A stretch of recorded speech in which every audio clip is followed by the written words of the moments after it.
Жазуу сабагы 1-класс. Саламатсыңарбы балдар? Азыр жазуу сабагында биз сөздүк жат жазуу жазабыз. Тема мөмө жемиштер.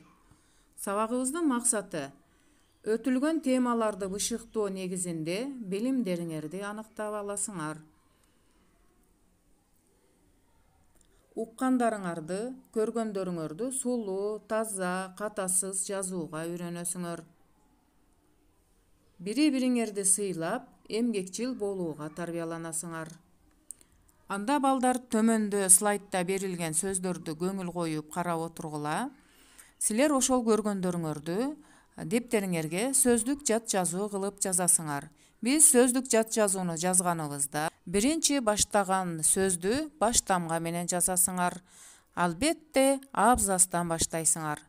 Андан кийинки ар бир жазган сөздүн аркасына үтүр белгисин коюп кетесиңер. Эмесе балдар силер көргөндөрүңөрдү туура, катасыз, сулуу, тамгаларды элементи менен жазгыла.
Бардыгы 15 сөз болду балдар.